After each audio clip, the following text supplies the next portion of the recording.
welcome back. Episode 4. We're so glad you joined us, and welcome to Amateur Hour, right? Episode 4. Let's take this off. Josh was in tune, and we are doing a ballad today. We've just done the recording.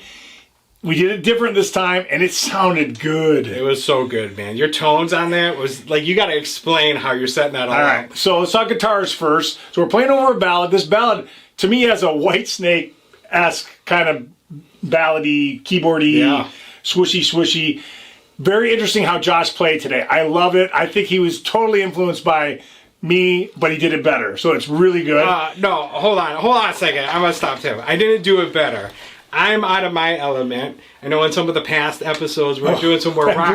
That blues one, I hated you. But I will tell everybody, I am learning just as much, or probably even more, watching Tim play.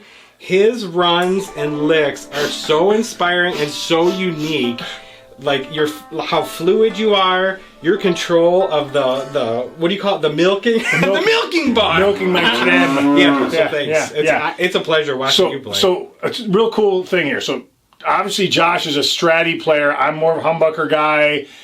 He did some really cool things today. So he used the Tim Henson X Pink amp, which I think is a Marshall-based amp, and it had a boost on, and it had a overdrive on. We went heavy on the delay. The delay is really working on this track.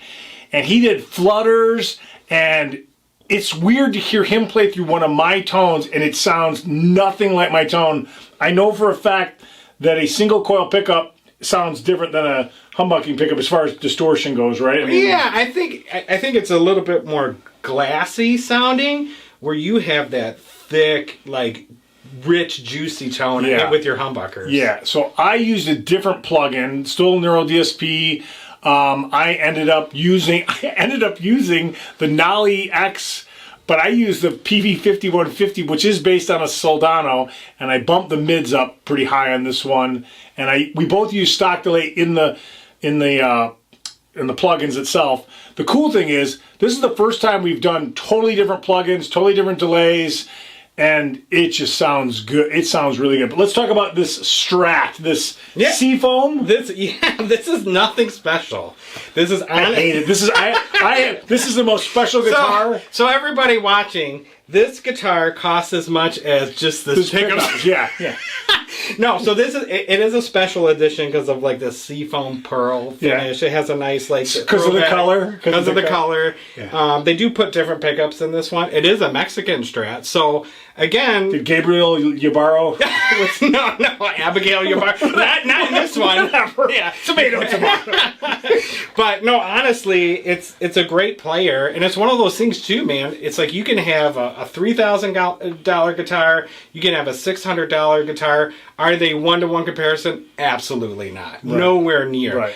But again, for players out there who are just starting, like, you can go into an entry-level guitar and build up from there. I mean, that's what I did. I didn't have the money, now that we're old chaps and we've been working forever, slaving away every day. We have a little bit of cash, so I don't have any. I don't put mine back into the guitars. But what we did different this time was we recorded in 8-bar sections, so the phrases stopped in the right spot, because before that wasn't really happening. So it was a lot of work to edit down the audio. I mean, it's a lot of work to edit the video down.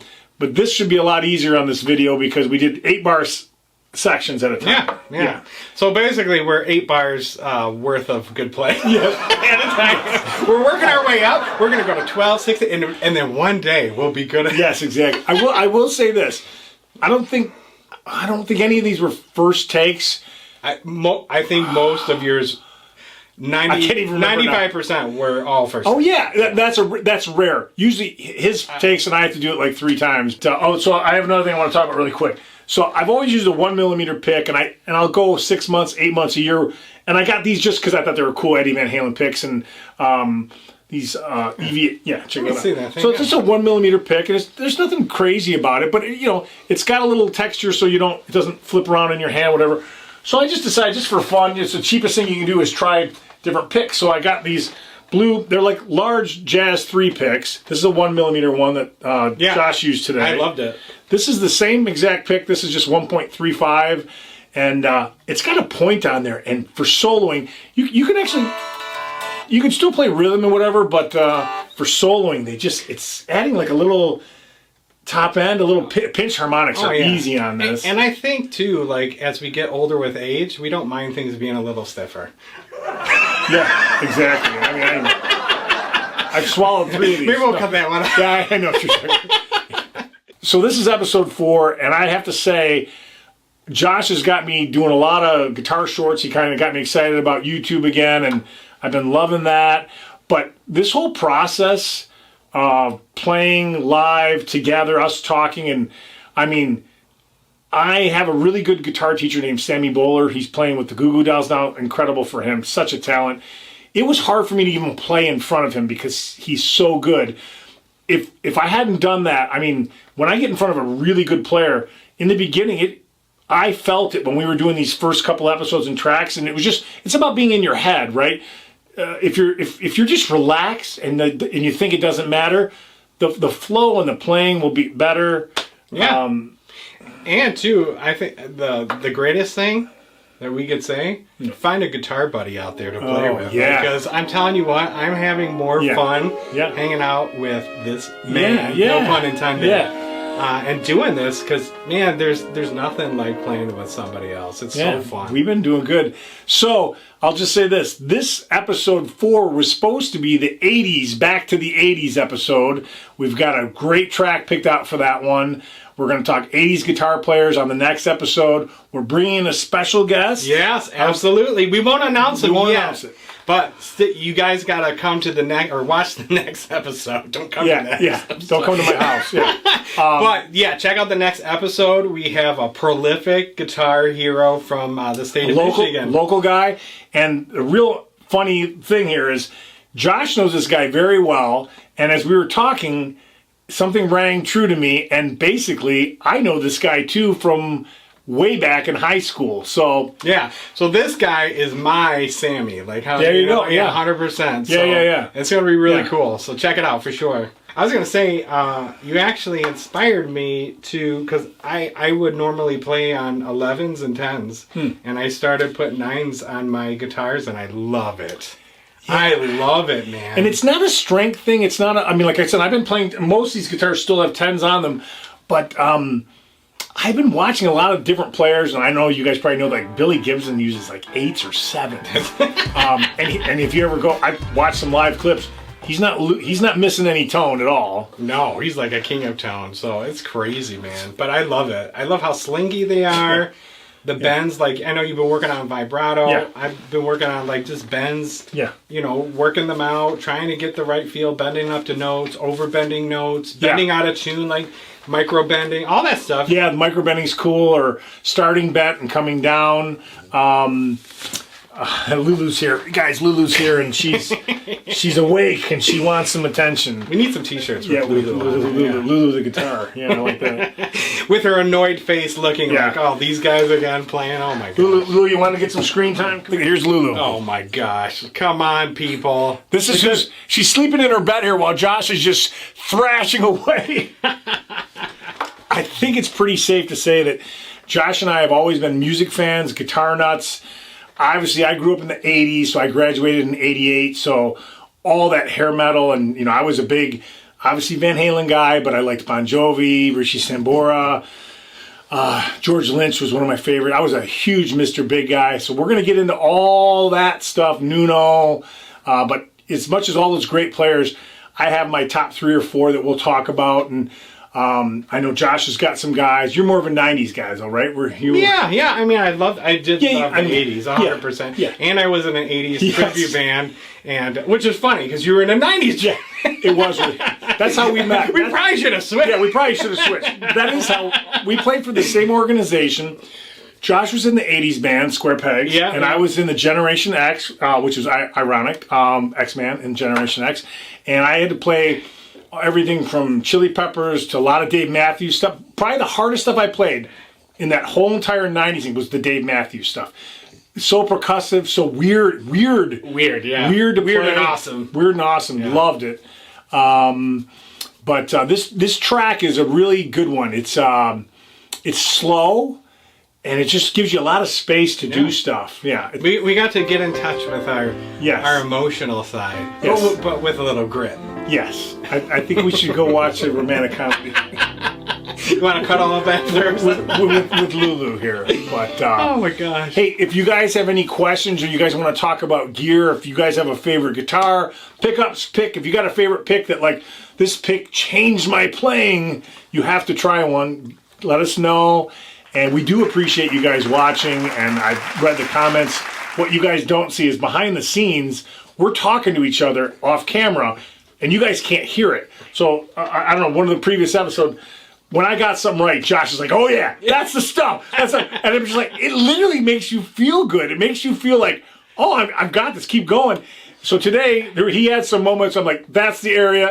I felt like a producer, like, more of that. Yeah. I need more of that, less of that. It helped big time. And then, never happened before, so in four songs, he did a whole outro track. All these almost great moments that he never capitalized on, he never crossed the T and dotted the I, and he was all done. I looked at him like, what did you think? He's like, I could do it all. Yeah, you can.